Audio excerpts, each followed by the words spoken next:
the war with India and Pakistan, that was the next level. They already shot down 7 jets. That was raging. I said, you guys want to do trade? We're not doing any trade. We're not doing anything with you if you keep fighting. You got 24 hours to settle it. As Department of War, we won everything. We won everything. And I think we're going to have to go back to that. In the meantime, I've stopped all of these wars. I've stopped them. A big one would have been India and Pakistan. But we stopped them all. We stopped 3 wars. Go to Africa. They like to say, oh, you know, let me tell you, I love black people. And I did great with the vote with the black people. But they say he's a racist, he's a racist. I said, really? For 35 years, a war raged between Rwanda and the Republic of the Congo. And it was a vicious war. 9 million people were killed with machetes, largely. Hatchets, machetes. That went on for more than 30 years, but 34, 35 years. And I stopped it. In fact, the presidents are coming in a week or two to sign we have the foreign ministers, it's all signed, the war stopped. But I got it stopped and saved a lot of lives. The Congo, it's deep into deepest, darkest Africa. I got that war stopped. Nobody else could have done that. We did a lot of jobs. We did a lot of wars were stopped that nobody thought would even be possible. Now, I'll tell you what, the war with India and Pakistan, that was the next level. That was going to be a nuclear war. They already shot down 7 jets. That was raging.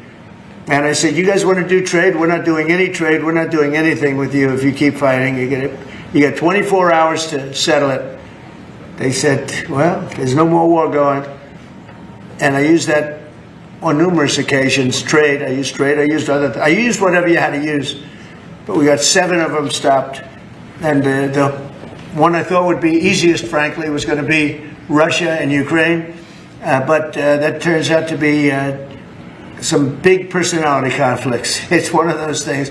But we're going to get that stopped eventually. We're going to get that stopped too. 7,000 soldiers died last week. Think of that, 7,000. I usually say 5,000, but 7,221 soldiers died last week in the fight between Ukraine and Russia. And they're not our soldiers, but they're souls. They're living souls, and they leave their homes, and they wave to their parents, and their parents are so proud as they leave in a beautiful uniform, and a week later they get their head blown off by a drone. New form of military. It's a whole new form of fighting.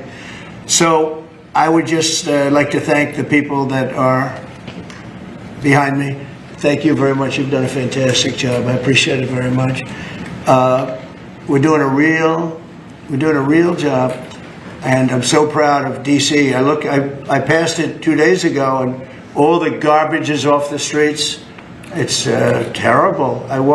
I came in a month and a half ago. I'm driving down, and I see garbage all over the place. The streets were a pigsty.